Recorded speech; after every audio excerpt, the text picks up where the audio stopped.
স্বৈরাচারের মাথাটা পালিয়ে গিয়েছে, কিন্তু স্বৈরাচারের কিছু কিছু অবশিষ্ট এখনো রয়ে গিয়েছে বাংলাদেশে। আমাদের সকলকে যে কোনো মূল্যে ঐক্যবদ্ধ থাকতে হবে। এর কোনোই আমাদের বিকল্প নেই। এই মাত্র কিছুদিন আগের কথা, মাত্র কিছুদিন, 6 মাস 7 মাস 8 মাস আগের কথা।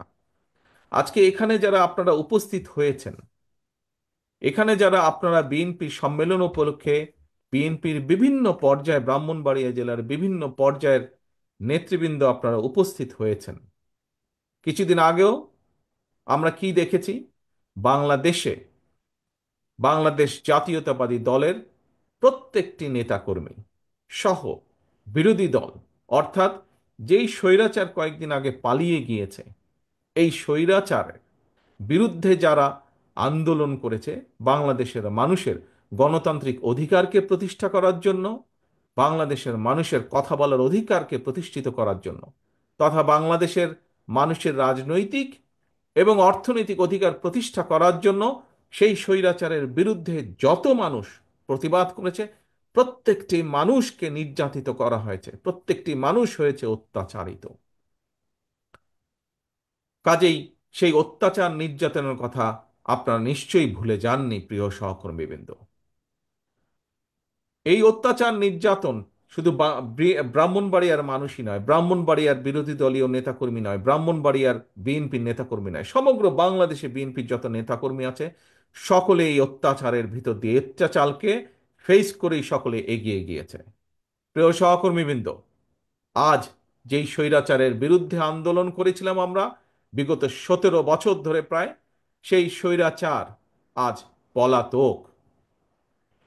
স্বৈরাচারের মাথাটা পালিয়ে গিয়েছে, কিন্তু স্বৈরাচারের কিছু কিছু অবশিষ্ট এখনো রয়ে গিয়েছে বাংলাদেশে। এরা বিভিন্নভাবে মাথা চাড়া দেবার চেষ্টা করছে। এরা বিভিন্নভাবে চেষ্টা করছে নিজেদের অবস্থানকে কোনোভাবে গুছিয়ে নিয়ে আবার দেশটি তাদের দখলে নিতে।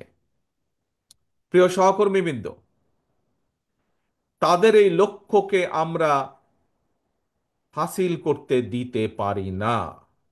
এবং যদি আপনাকে রক্ষা করতে হয়, আপনার নিজের পরিবারকে রক্ষা করতে হয়, যদি এই দেশের মানুষকে রক্ষা করতে হয়, সর্বোপরি বাংলাদেশকে যদি রক্ষা করতে হয়, তাহলে আমাদের সকলকে যে কোনো মূল্যে ঐক্যবদ্ধ থাকতে হবে।